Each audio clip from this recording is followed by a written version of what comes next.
The file you are about to hear has been thoroughly scrutinized by the Ethics Committee and approved by the O5 Council for release to trusted associates of the Foundation.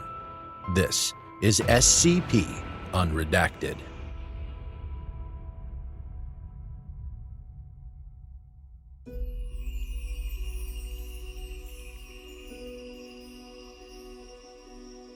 Superb work, Agent Hopper. The rest of the archivists are going to have a field day. Archivist Sylvia Haven grinned at Agent Hopper from across his desk. I admit I was unsure about you when LS brought you in, but nothing wins my respect more than a pile of files. Hopper chuckled. I'm just glad that some good is finally coming from my excursions. I'm super grateful to you and LS for the opportunity to be here. Haven shook her head. Not at all. We're the ones who should be grateful. A tablet lying on the desk between them beeped. Haven picked it up and glanced at the screen. Speak of the devil, LS wants me to get them a report on that unmasked universe you visited by tomorrow. I suggest you head to your quarters and rest. You've certainly earned it. As for me, these documents aren't going to sort themselves. Hopper pushed himself out of his chair. He opened his mouth to say goodbye to Haven, but she was already intently reading through the documents. Upon leaving Haven's office, Hopper was greeted by the maze of endless bookshelves that filled the Great Wanderer's library. Wide windows were built into the wood-paneled walls, giving a clear view of the vast cosmos that the library drifted through. Hopper had lived in the library for just over a week. The serpentine architecture was hard for him to get used to, and the repeated rows of identical leather-bound books made one stretch of corridor in the Wanderer's library indistinguishable from another. He strolled aimlessly amongst the shelves, stopping to look at the occasional book, until he came across a place he recognized and turned right toward his quarters. He stopped walking and winced as the familiar nausea gripped him. A powerful migraine exploded within his head, colors spilling before his eyes. Trying to hold himself up, he leaned against a bookshelf, and his body fell through it onto a soft ground, a far cry from the hardwood floor of the library. When the kaleidoscopic visuals faded, Hopper found that the world around him had completely changed. He had shifted. Hopper pushed himself out of the mud he had landed in and wiped himself off as best he could. The ground, dark earth covered in darker grass, extended into the horizon, with nothing else in sight. The sky was blue, with bright white clouds staggered across it. Upon closer inspection, he noticed that something was off. Hopper's eyes widened. Those weren't clouds. They were massive holes in the sky. Each hole was rectangular, with dark shapes swirling in the milky void behind them. Hopper tore his eyes from the freakish sight above. There were no houses, power pylons, or even beaten paths. Hopper couldn't control how he shifted, but he usually landed in a city, or at the very least, someplace with signs of habitation. That being said, a barren waste with nothing and nobody in sight wasn't impossible. The best strategy in these situations was to walk straight forward until he came across a settlement or some other place where he could camp out until he shifted back to where he came from. Hopper walked for a few hours. Bushes and trees bearing sickly dark green foliage began to dot the landscape as he went. The comfortable slippers that he wore around the library became soaked in the mud, so he threw them aside and went barefoot. The cold dirt squelched beneath his feet, but at least he moved quicker. A branch crunched just behind him, and Hopper turned to find himself staring down the barrel of a rifle. "Wait, please don't shoot," Hopper yelled, raising his hands. The rifle spun around and the butt swung into his jaw. He shouted and fell into the mud for a second time. Scrambling back, he looked up, trying to catch a glimpse of his assailant. She was a tall woman with features made gaunt from hunger. Her face was painted with dirt, and her hair was choppy, like it had been hacked at with a knife. She wore a thick, dirty coat and a bulky knapsack. The woman looked him up and down. "You don't look like a survivor. What are you?" "I'm lost. I'm sorry if I'm on your land. I don't like bullshit. I'll blow your fucking brains out," the woman interrupted. Taking in her stuffed pack, along with the holes in the sky, the diseased look of the plants, and the word she had said, survivor, Hopper figured that this was an apocalypse world. Something had gone wrong here, destroying it. There was no point in beating around the bush. Okay, I came here from another reality. I can prove it too. Slowly reaching into his pocket, he retrieved a chocolate bar he had been saving. He lobbed it to the woman, and she caught it out of the air.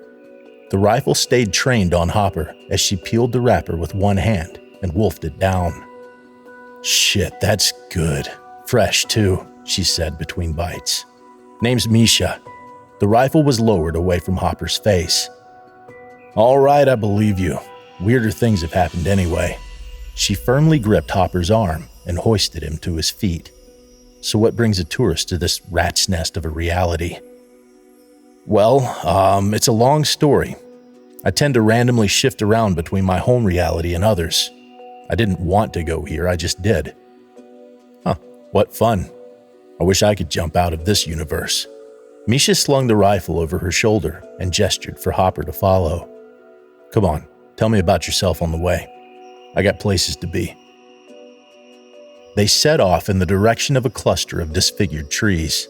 Hopper noticed that despite her relaxed demeanor, Misha's eyes never stopped scanning their surroundings. She even gave the bushes a wide berth, as though something might pounce if she let her guard down. "Well, I don't suppose you've heard of the Foundation?" Hopper asked. "Those idiots? Yeah. They showed up after the world had already fallen apart and most people were killed. They didn't really do much besides let their magic prisoners escape and complain about how the governments were handling things. You have them in your universe?"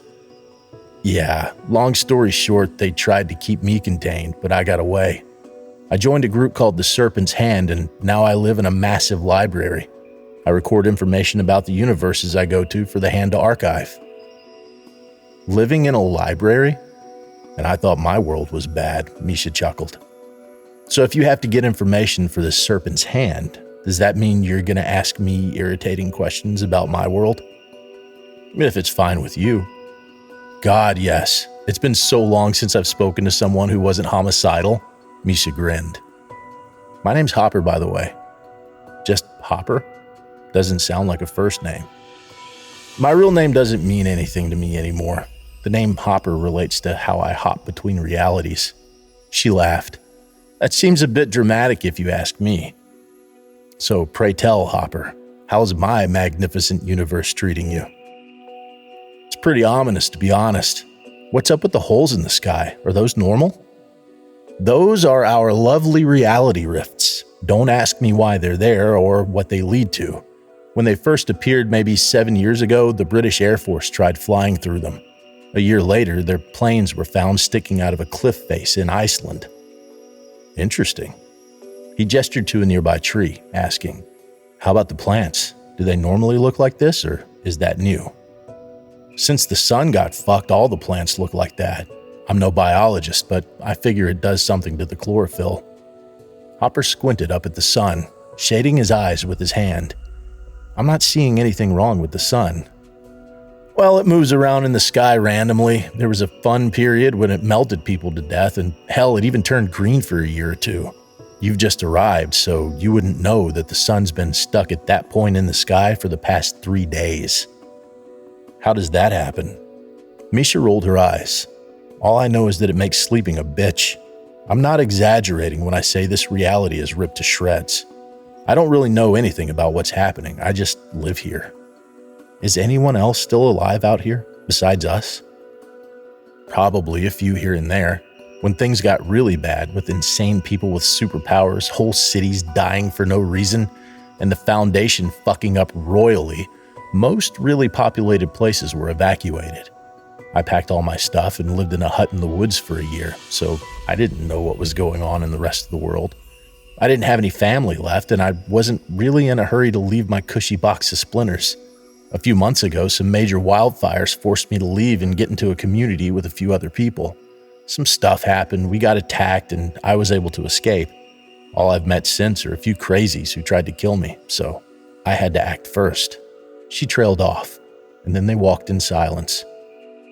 A few hours later, Misha turned and looked at him cautiously. Listen, I want a yes or no answer. The last thing that I want is false hope. Can you take me with you, away from this world? Hopper nodded. He'd been expecting this question to come. Yes, if I'm touching someone, then I can bring them with me. As soon as he said this, Misha reached out and grabbed his arm, her fingers digging into his skin. You're not going to even think about letting me go, got it? Her voice was filled with desperation. How long does it take for you to go back to your universe? It varies. From a few hours to a few weeks. Well, neither of us is letting go for as long as it takes then. Let's get out of here. They increased their pace, leaving the muddy grasslands far behind them. They crossed over a hill and a forest came into view in the distance. Change of plan. There should be an old shack in there, she explained. We can hold out there until you get us out of this dump. They approached the forest, and the air was suddenly split by a deafening crack. Tremors shook the ground around them, and the earth broke open, scarring the landscape with deep fissures. Misha broke into a sprint, and Hopper just managed to jump over a gap that opened at his feet. The shaking slowed to a stop, and gray slime began to seep out of the lesions, pooling on the ground. Misha urged Hopper to run faster, but he was already going as fast as his legs could carry him. Not long after they had passed the last of the holes, the liquid began to coagulate, rising into amorphic mounds of gray flesh. There were no eyes or ears to be seen, but they knew exactly where the pair was as they undulated towards them at astonishing speeds. Oh shit, why now? Misha hissed. What is that thing? Hopper shouted. I don't know, she snarled. Of course something has to go wrong just when I get some goddamn luck. We're gonna try and lose them in the forest. If we can't do that, then we'll just have to keep moving. Hopper was panting too hard to say anything. Even after they had gone under the cover of the trees, the abominations still followed them, their massive forms staying low on the forest floor. Misha and Hopper still had a lead on the pursuers behind them, but in the shadows of the trees ahead, more massive shapes slithered across the ground. They were surrounded. Misha dropped her pack to the ground and scrambled up a tree, then pulled Hopper up after her. They sat on a branch near the top of the tree, keeping their eyes pinned to the ground. A blinding headache wreathed Hopper's vision in stars. Whether it was the fault of the long run or the beginning of a shift, he couldn't say. He groaned and clutched his head. Misha, I think I'm about to shift. At least your power has dramatic timing, she muttered. One of the larger blobs, the size of a van, wormed its way out from behind a grove of trees. It stayed at the base, trying to hold a stable form for long enough to reach up and grasp them, before collapsing into ooze again. Misha leveled her rifle and fired into the creature. Gray fluid leaked from the puncture wounds in its soft membrane, but it didn't seem to notice. In turn, the amorphous blob of meat shot out a barbed protrusion, quick as a flash, and punched through Misha's leg. She screamed, and the fleshy harpoon retracted, pulling her from Hopper's grip. Blood spurted across Hopper's face as he scrambled forward along the branch. In that desperate bid to pull her back, he lost his balance and fell, snapping the branches below him as he fell hard onto solid wood planking. Forest had instantly turned to rows of bookshelves. Hand shaking, Hopper reached up to his face, felt the warm stickiness covering him, and collapsed.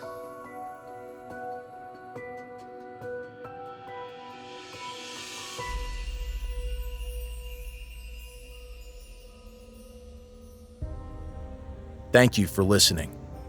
If you like what you hear, join my Discord community, hire me on Fiverr, or help support me by becoming a patron for as little as $3 a month. Regardless of tier, all patrons get early access to every single episode. The links are in the description. I don't have the talent it takes to write a skip. All I do is read. Original authors make this podcast possible, so credit to the original author. Their link's in the description. Show them some love as well. Consider becoming a member of the SCP Wiki. Upvote their work and maybe write a skip of your own. Maybe I'll read it here someday. You never know if you never try. The content of this podcast and content relating to the SCP Foundation, including the SCP Foundation logo, is licensed under Creative Commons Sharealike 3.0, and all concepts originate from scpwiki.com and its authors. This recording, being derived from this content, is hereby also released under Creative Commons Sharealike 3.0.